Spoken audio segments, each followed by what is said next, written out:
Isang bagong kaso ang bumagsak sa lamesa ni Detective Cruz. Case file number 77. Ang laman nito, isang serye ng mga misteryosong pagkamatay sa isang maliit na bayan. Ang nakapagtataka?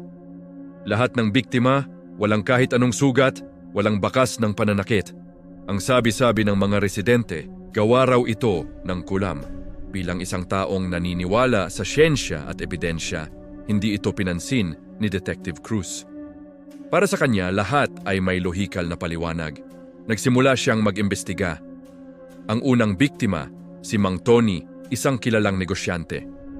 Natagpuan siyang walang buhay sa kanyang kwarto, nakadilat ang mga mata na puno ng takot. Sunod, si Aling Marta, isang dating barangay official. Ganoon din ang sinapit niya, namatay sa gitna ng kanyang mahimbing na tulog. Habang lumalalim ang pagsisiyasat ni Detective Cruz, napansin niya ang isang pattern. Lahat ng biktima ay may koneksyon, isang koneksyon na bumabalik pa noong dekada 90. Sa tulong ng mga lumang police records, natuklasan niya ang isang kaso noong 1995. Isang albularyo na nagngangalang Damian ang inakusahan ng pangkukulam at ipinakulong. At sino ang mga taong nagdiin sa kanya? Walang iba kundi sina Mang Tony, Aling Martha at ang iba pang mga biktima. Sila ang mga pangunahing testigo na nagsabing si Damian ay isang manggagaway na nagdudulot ng sakit sa kanilang komunidad. Matapos makulong ng 20 taon, nakalaya si Damian. At ngayon, isa-isang namamatay ang mga taong nagpakulong sa kanya. Puntirya ngayon ni Detective Cruz na hanapin si Damian. Naniniwala siyang hindi kulam ang dahilan ng mga pagkamatay, kundi isang mas matalino at tusong paraan ng paghihiganti.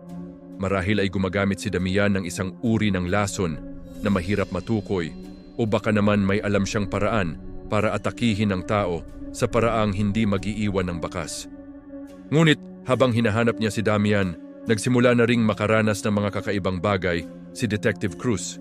Mga anino sa gilid ng kanyang paningin, mga bulong na naririnig niya sa gabi. Unti-unti, ang kanyang paniniwala sa siyensya ay nagsisimulang matinag.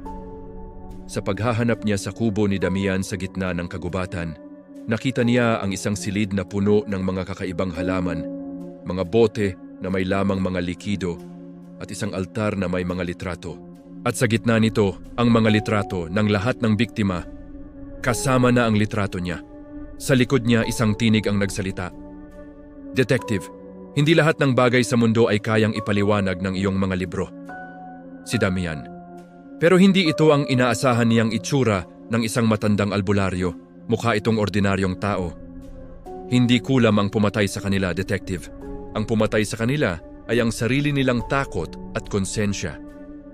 Pinaliwanag ni Damian na gumamit siya ng isang rare na halaman na kapag ipinaamoy sa isang tao ay nagdudulot ng matinding hallucinations na nagiging sanhi ng atake sa puso dahil sa sobrang takot. Ito ang kanyang reverse kulam. Hindi mahika kundi kaalaman sa kalikasan. Ang paniniwala ng mga biktima sa kulam ang mismong naging armas niya laban sa kanila. Inaresto ni Detective Cruz si Damian, hindi dahil sa kulam, kundi dahil sa pagpatay.